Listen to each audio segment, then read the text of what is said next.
There's something timeless about stepping into the garden just after dawn. Dew clings to the leaves, the scent of mint rising as you brush past, a hint of rosemary on your fingertips.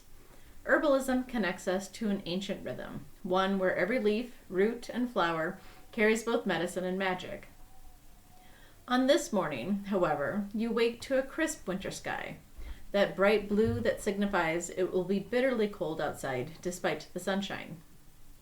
You walk to your kitchen and pluck fresh herbs from the windowsill pots and steep them into a tea that calms your soul and warms your insides. Today we're diving deep into herbalism on the Homestead. Not just how to grow and use herbs, but how to weave them into your daily rhythm for health, spiritual practice, and self-reliance.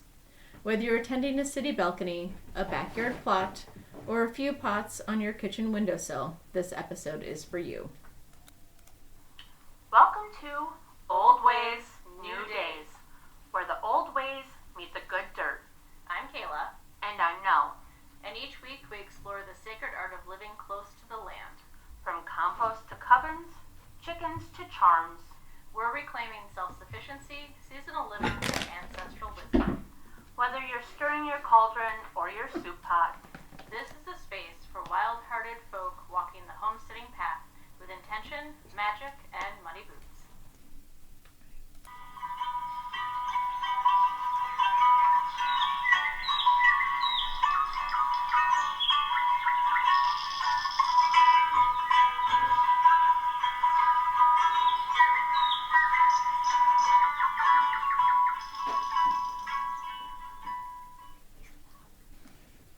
Welcome back, Nell. Hello again. How's it going? Oh, it's going. I know, it's been another week. Yeah. Another day off of work. Right, yeah. Well, tomorrow's not going to be fun, though. No. It's another Monday. So we are recording on Veterans Day. This will come out on Thursday. So we both have today off because it's a federal holiday. Yay. That means tomorrow's going to really suck for both of us, but Yay. that is the life of government employees. True that. So as per the intro, are you excited talking about herbs and herbalism? Yes, actually I am. I know, and I didn't even tell you what we were talking about, and you brought a book on herbs. I did. It's like, we're sisters from other misters and didn't even know it. Right? It's all that in-syncness that we have. Is that a word? Well, in sync. But, that is a band. It was a band. They're no longer a boy band. Yeah. Okay. And, well, you had to shut the door because you brought a project to work on. I did. Christmas is right around the corner, and not only do I have one blood niece, but now that both my sister and my brother have found significant others that have little girls, well, my brother's significant other doesn't have such little girls anymore, but I have more than one niece now. Congratulations. Thanks. And I hand make all my Christmas gifts. So I have to get a jump start on it. And I should have done this months ago. Well, how very pagan of you.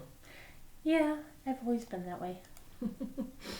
So, and not only did we have to shut the door because of your four-legged felines, but your fiance is kind of loud when he comes in. So, and these microphones do pick up a lot of that. Yeah, especially since it's, he's definitely going to be coming in and out all day because he also has the day off. Right. All right, you ready to get started? Let's learn a little history here on herbalism and Yep, and then my notes here will coincide with what you have. I can flip through my little book that I got and I can add in some information that you might not know of. I don't know, I know a lot. I know, that's kind of scary. I have more knowledge in my head than I can remember. Well, maybe this book will help you remember things. Right. All right, so as you know, I kind of said in the intro, we're talking about herbalism today. So, herbalism is humanity's first medicine, the art of partnership with plants for healing body, mind, and spirit. From the Greek humours to Chinese qi theory and India's Ayurvedic doshas. And I'm sorry, I'm probably going to pronounce some words wrong. People can tell me how to properly pronounce things later, I guess. We're only human after all. Yeah. And I only speak English. I'm pretty bad. Anyway, every culture sought to understand why herbs work and how they reflect the cosmos inside the human form. These traditions overlap beautifully. All see the body as a microcosm of nature, where illness arises from imbalance and healing comes from restoring harmony. In winter, when the land sleeps, we bring our gardens indoors, nurturing small pots of rosemary, mint, chamomile, and calendula under warm light. Each leaf carries history, chemistry, and spirit, and tending them brings back balance to the cold, dark months. Herbalism arises from humanity's earliest encounters with the natural world. People noticed that plants could heal, harm, nourish, or dispose of illness long before formal medicine. In Western tradition, Hippocrates and his followers developed the doctrine of the four humours: blood, hot and moist; phlegm, cold and moist; yellow bile, hot and dry; and black bile, cold and dry, and held that health as a matter of balance among them. Herbalism therefore became not just the use of plants, but the art of restoring balance. If someone is too cold and wet, phlegmatic humor, you chose a warming, drying plant. If they are too hot and dry, choleric humor, you aim to cool and moisten. Meanwhile, in Chinese herbalism, the concepts of qi, blood, yin and yang, and bodily fluids maps loosely onto the humoral model. Chinese authors have drawn parallels between blood, sanguine humor, and bodily fluids, jin yi, phlegm humor. In traditional Chinese medicine, this echoes the interplay of yin and yang and the five elements: wood, fire, earth, metal, water. Water is yin and winter is yin and water, cold, dark, inward. To counterbalance, we use warming, yang herbs to support qi flow and the kidneys, the organs of winter. Ayurveda, India's 5,000-year-old system, also mirrors these energetics through the doshas: vata, air and ether, which is cold, light, dry, and mobile; pitta, which is fire and water, which is hot, sharp, intense; and kapha, earth and water, which is cool, heavy, moist, and stable. Winter increases vata and kapha, meaning the body becomes cold, sluggish, and dry, which we can definitely feel. Already. Yeah. Herbs that are warming, aromatic, and stimulating, like rosemary, ginger, cinnamon, and peppermint, help rekindle Agni, the digestive fire, and keeps the body's inner sun alive. In magical herbalism, Scott Cunningham expands the view. Each herb carries a planetary and elemental correspondence, a masculine, feminine, quote-unquote, gender, and thus can be selected for working with intention, not just physiology. Across all these systems, herbalism is about rhythm and relationship. You're not just fighting disease, you're dancing with the season. Indoors, your small pots of herbs become your way to maintain connection with that rhythm, even as snow falls outside. For an indoor winter herb garden on the homestead, this means that even though the light is weak and the soil cold, you treat your herb patch as a micro-temple. You're not just cultivating leaves, you're cultivating correspondence and balance. If winter is a time of yin, cold and moist, and you're indoors, you might choose herbs that carry more yang qualities, warmth and dryness, or that help restore warmth to the body and psyche. The act of growing indoors, bringing sunlight, good air, and stable temperature, becomes itself a healing ritual. Yeah, I can understand that completely. So when, growing your indoor herbal apothecary, you started your herbs, so how are they coming along? Well, the ones still hasn't sprouted anything. Okay. And the other two, they are sprouting more, but not quite as thick yet.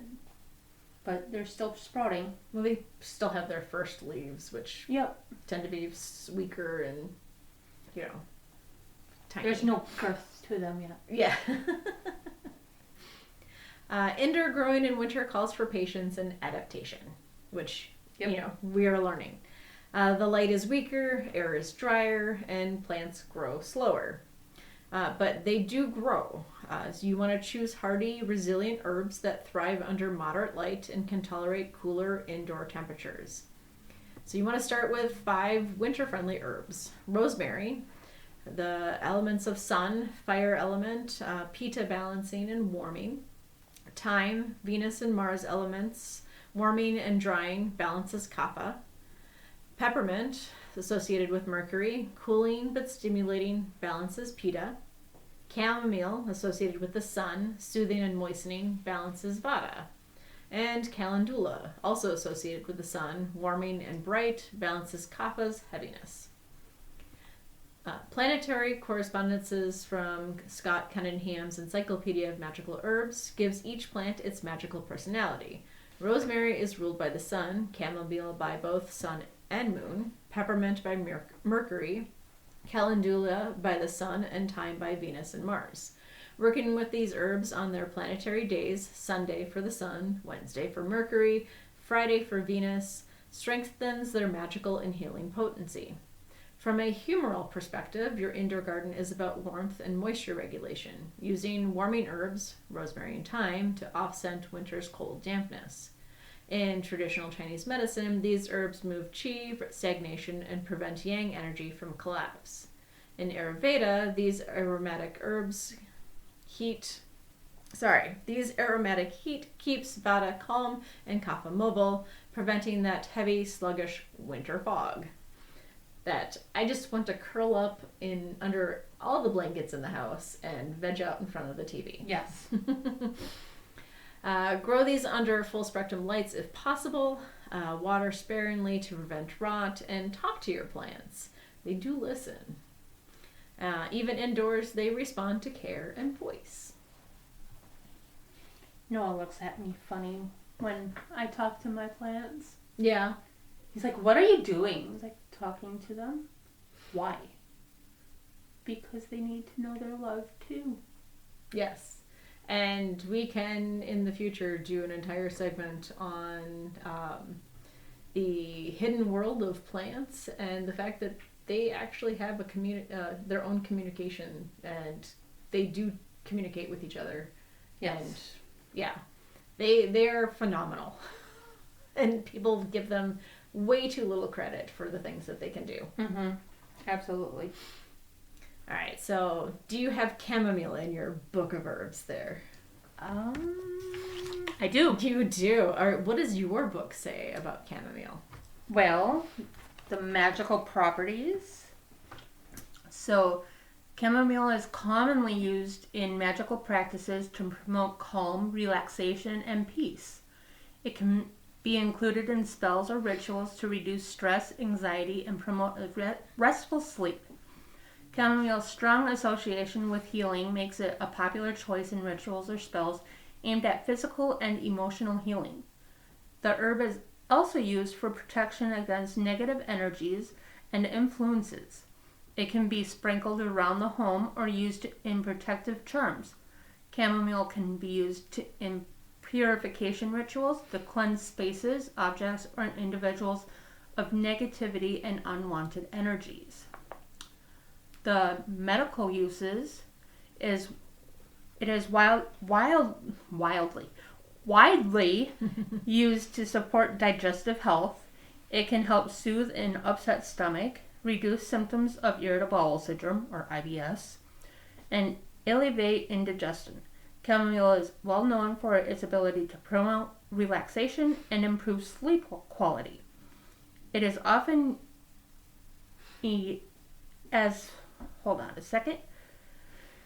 It is often used as a natural remedy for insomnia and other sleep disorders. The herb has inflammatory properties that can help reduce inflammation and pain associated with conditions such as arthritis, muscle pain, and skin irritations. Chamomile contains antioxidants that help protect the body from damage caused by free radicals and support overall health. Regular consumption of chamomile tea can help boost the immune system and protect against common illnesses such as colds and flus. That is a very good book. We'll have to put that book on our list of references with all the other references I have to add to this. Which I will tell you what it is called right about now, which is called Witch's Herbal Codex.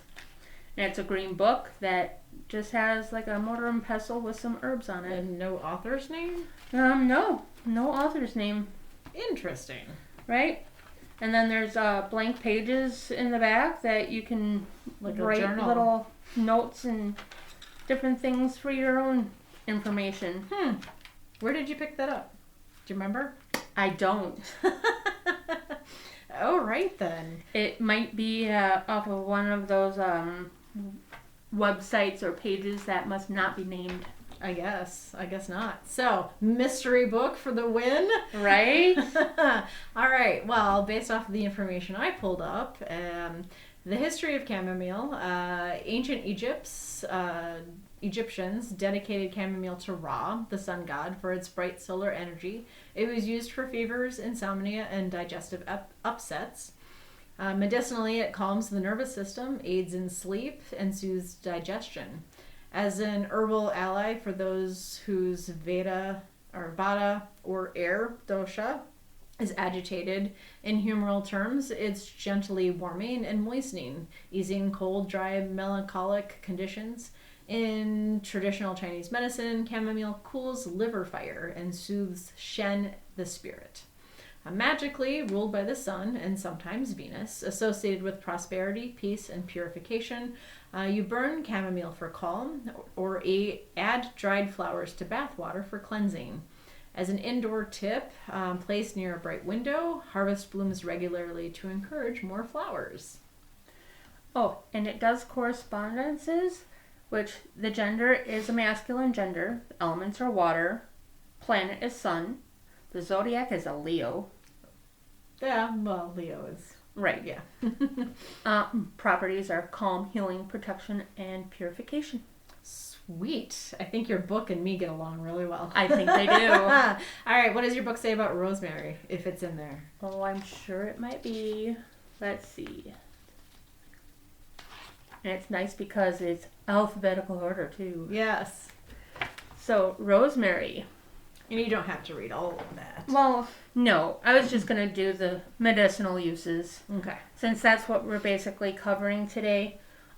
If we want to go into the magical properties, that can be another episode. That'll be our bonus magic episode, I guess. Yep. So, sorry about the other one. That's okay. All right, so the medicinal uses of rosemary is it supports digestive health by stimulating the production of bile and enzymes. It helps relieve symptoms of indigestion, bloating, and gas. Rosemary tea or oil can be used to promote digestive comfort. Rosemary is beneficial for hair and scalp health. It also helps to stimulate hair growth, reduce dandruff, and improve scalp circulation. Rosemary oil can be added to shampoos or used in scalp massages.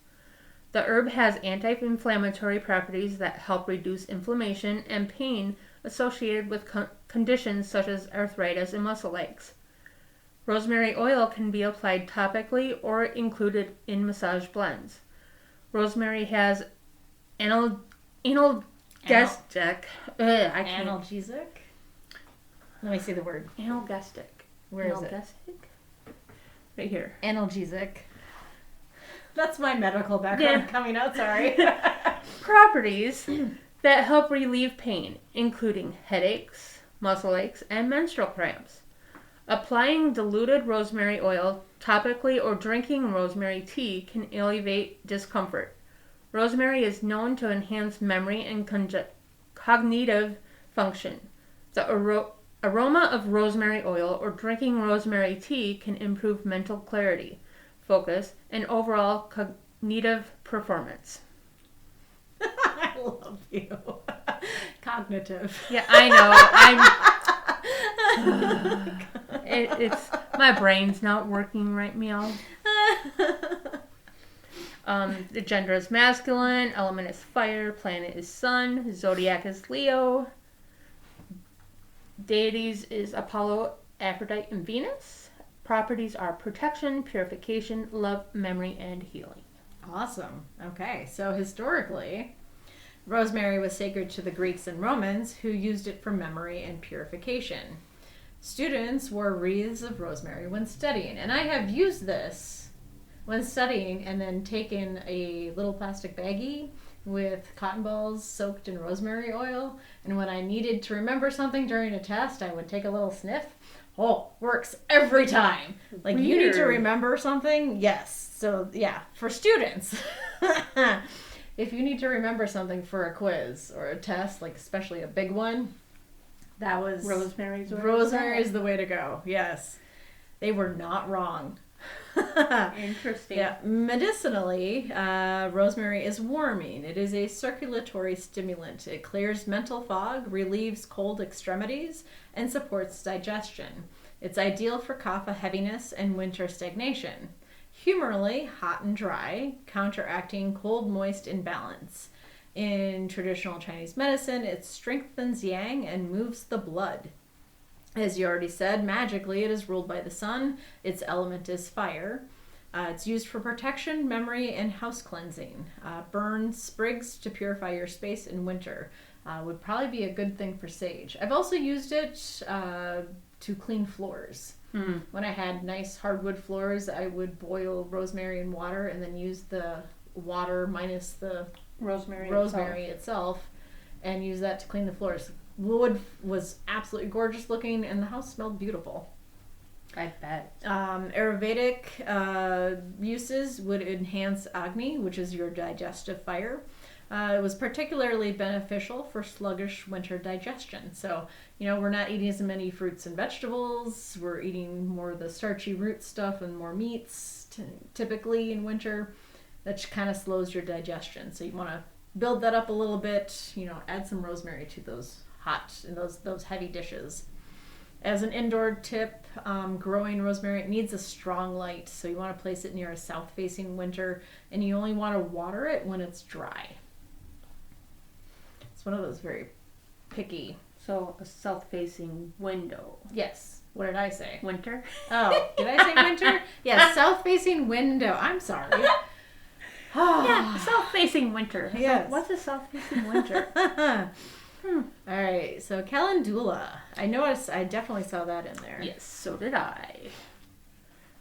And my house has a small army of ladybugs. Boop, boop, boop, boop. It's on the first page. Let me... Nope. Oh, maybe you don't have calendula. I don't think I do. It's not a very big book that you have. No, it's not. Maybe it's going to have to be one that I add to it. There you go. I don't think it has it. Okay, well, then I guess I will go. You go. So, calendula has a history. It's also been named Mary's Gold. Ooh, maybe it's under that. That was the name used in medieval Europe. It's a symbol of the returning sun. So it would be a really good herb to use for in bulk in February. No, not under Mary's Gold either. No. Used for wounds, infections, and fevers. Medicinally, it is antiseptic and anti-inflammatory and skin healing. It has a slightly warming and moist presence. It balances the dryness of winter skin and the cold stagnation of kapha. In traditional Chinese medicine, it moves the qi and gently supports blood flow. Magically, it is ruled by the sun. It brings joy, protection, and love. Scatter petals in ritual baths or use them in solar water for vitality. In Ayurvedic, it supports the Rakta, goodness sakes, the Rakta Dhatu.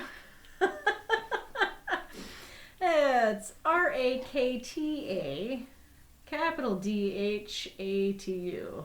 Rakta Dhatu. I do not speak Indian.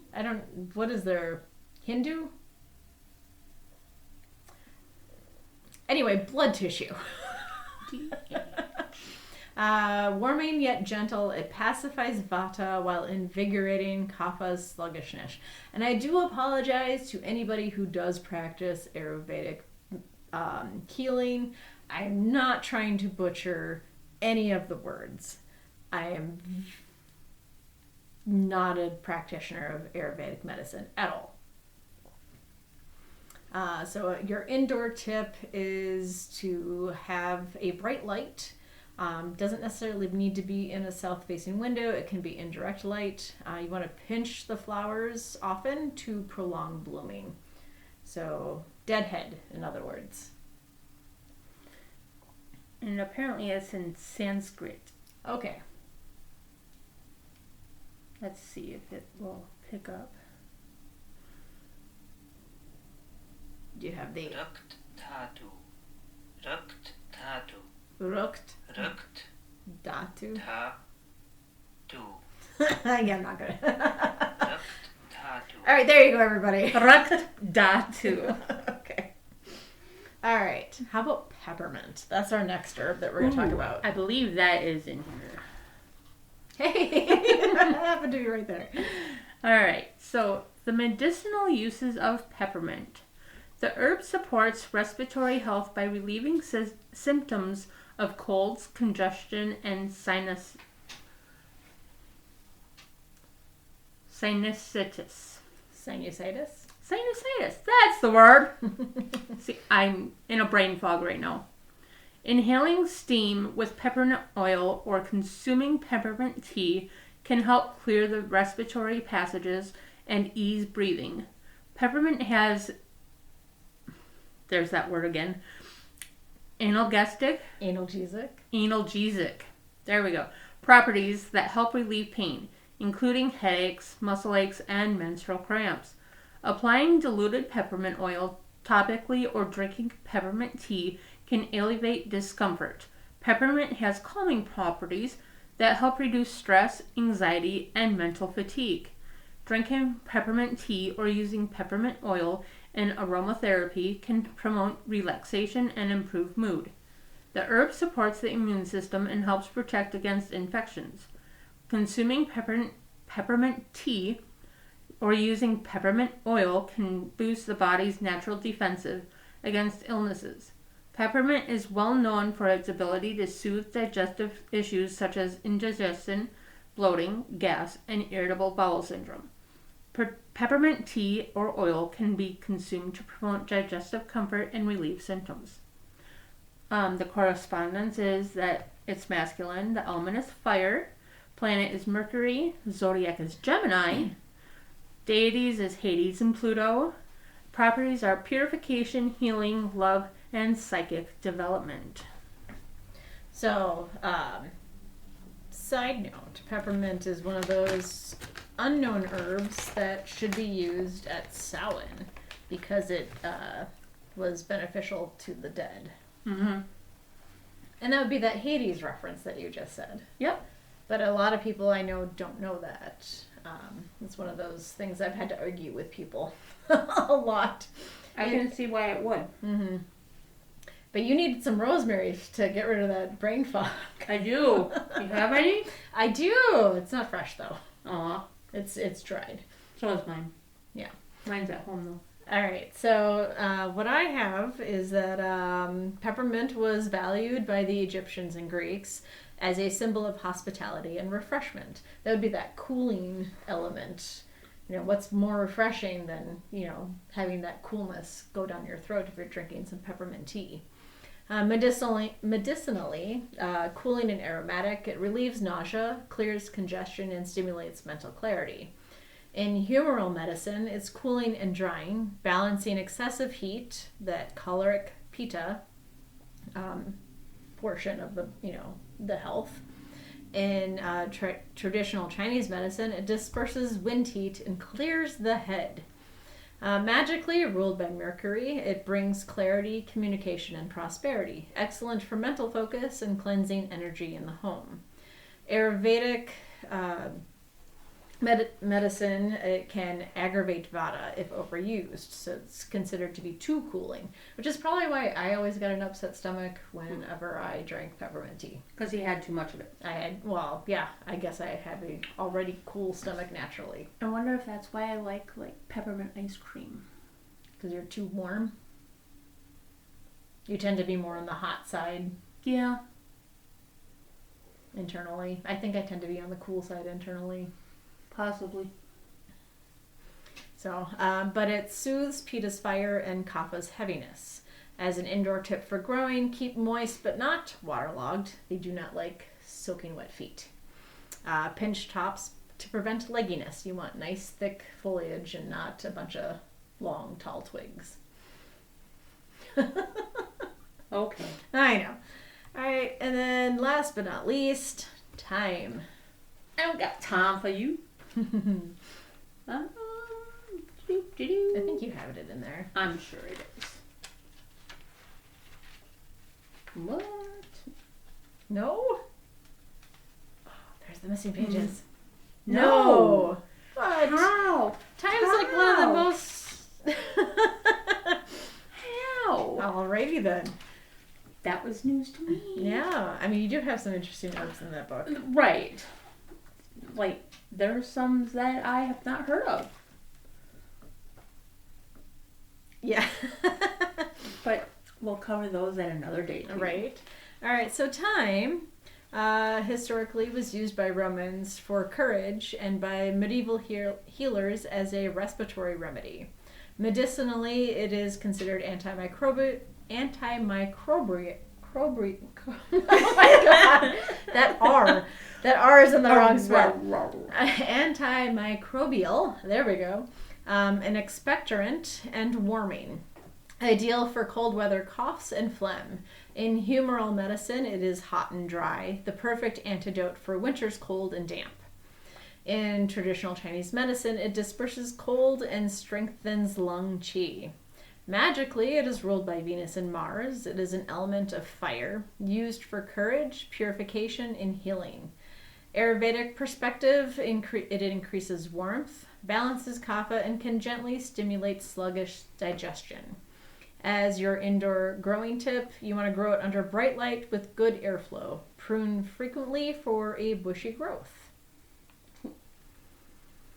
So now that we've grown our herbs and we kind of know what they're for, we want to make our own teas and oils and tinctures during these cold winter months. Warm winter months. Yes, I like it. Yeah, it depends, I guess, where you are in the world. But this deepens our independence. Hippocrates in Galenic herbalism, their motto was "Let food be thy medicine," meaning that grow what heals you. Traditional Chinese medicine, their motto was "The superior physician prevents disease." Keeping herbs at hand helped maintain balance before imbalance was able to take root. Ayurvedic had a daily ritual, which I'm not going to pronounce that Sanskrit word, where small herbal tonics and self-massage with infused oil and seasonal tea blends maintained harmony. A few self-reliant winter projects use a combination of rosemary and thyme steam. So you would put the two herbs together in a pot, drape a towel over your head. Don't get too close because we don't want to burn ourselves. Yeah. And then just inhale the steam to clear your lungs and uplift your mood. Make a salve with calendula. So you would take beeswax, melt that down with your calendula flowers. And once that is infused, you strain out the flower heads and pour the calendula beeswax into whatever container you want. And now you have a beautiful salve that would soothe dry winter skin. Glass jars are probably best recommended for that. Yes. Because you don't want to end up with a calendula plastic infused self. Correct. And then, of course, chamomile tea. Make a bedtime ritual for peace and digestion and good sleep. Every night before you brush your teeth and, after your PJs are on, sit down on the couch or with a book or a good TV show and have some chamomile tea. So what if you don't drink tea? Then you could maybe do make a chamomile tea and then infuse that into like a cake. Okay. Or bread, so if you don't do sweets. Interesting. Or a jello. That would be very cool. Looks like I have my work cut out for me. Yeah, a chamomile jello would be very interesting. Very herby. Very herby. Yes. Just throw a little whipped cream on top. Just make like a little jello shot. Yeah. Without the alcohol. That takes the fun out of it. Aww. So, and then something you can do to help, you make everything more personalized, create yourself an herbal grimoire or an apothecary journal. And then document everything. Yes, exactly. Just like your book that you brought today, which has the journaling in the back. You want to note how each herb interacts with you. Does it really do what all these historical doctors or metaphysical healers said that they did? Does it make you warm? Does it make you cold? Does it make you sleepy? Just document how you feel it works in your body, because everyone's different. No two people are the same. Yeah. Over time, you'll notice how your personal constitution interacts with these herbs. So true herbal self-knowledge. And as you grow and develop your capabilities of growing herbs indoors, especially in the wintertime, you can develop your own indoor herb apothecary, and it's a step towards self-reliance. In humoral medicine, self-reliance meant maintaining your body's balance of humours through diet, lifestyle, and plants rather than relying on external pharmaceuticals. Not saying you have to give up doctor-prescribed medications, and you of course want to make sure that there's no interactions. So definitely talk to your doctor before adding in an herb, or Google it. I don't know. Well, still, regardless if you Google it or not, you should always talk to your healthcare provider or physician, I should say, and make sure that what you're going to be doing is not going to affect the medication that you are already taking, because that doctor is prescribing you that medication because they already know this is what you're not doing. So therefore, they don't want something to counteract with that and make problems worse, or create a whole new problem. Yes. And not know why this is happening this way. Right.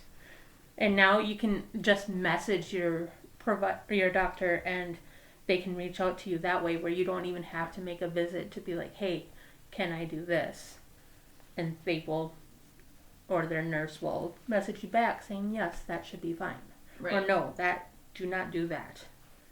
So the most important thing is, if you're including herbs and you're not using them in cooking or, just eating, but you're trying to make them a part of a more homeopathic lifestyle, just be safe, and be smart. Yes.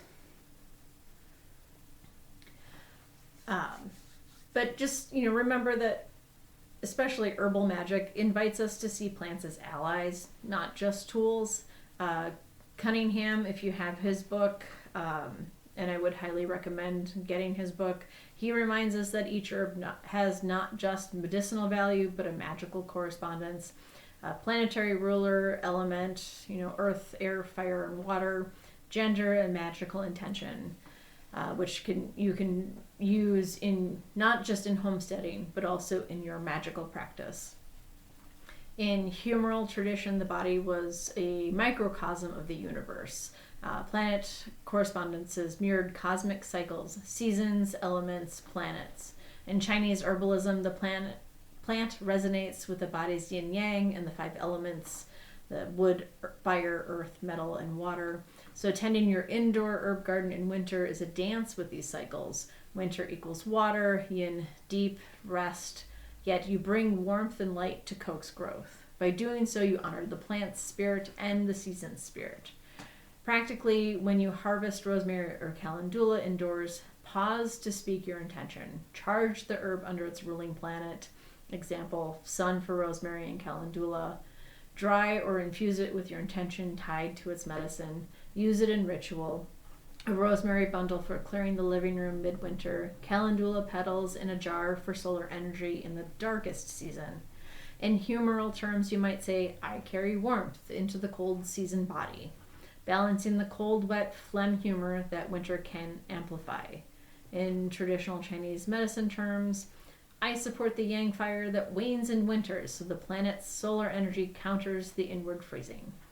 The spirit of herbal magic, then, is a recognition that you are not just growing for use, you are cultivating relationship, cyclical awareness, and self-reliance through the living plants. In all traditions, plants are conscious allies. Magic and medicine are simply 2 ways of conversing with them. In Cunningham's magical herbalism, you speak to herbs in the language of planets and elements. In Ayurveda, you honor them through ritual harvest, offering water, prayer, or mantra to the plant spirit. In Chinese medicine, the practitioner gives thanks to the shen, or spirit of the herb. In Western humouralism, the healer aligns harvest time with planetary hours, believing each herb's potency speaks when its ruling planet is strong. So as you tend your indoor garden this winter, think of it as sacred space. The warmth of the grow light becomes your hearth fire. The herbs become companions through the long night. Each leaf you touch, each brew you pour, reawakens ancient lineage of healers who knew that health, magic, and self-reliance are all one and the same path. When you sip a cup of rosemary tea by the window, you're tasting sunlight distilled through a leaf, a spark of summer carried into winter. In that moment, herbalism is not just about healing, it's about remembering. Remembering that nature doesn't die in the dark months, it just moves inward the same way you do. Keep your garden close, your herbs alive, and your spirit grounded, for the old ways are still growing right on your windowsill.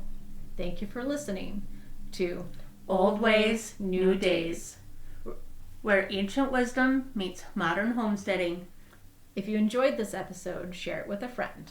And consider supporting the show so we can keep bringing you these earth-centered stories. Thank you, and have a wonderful week.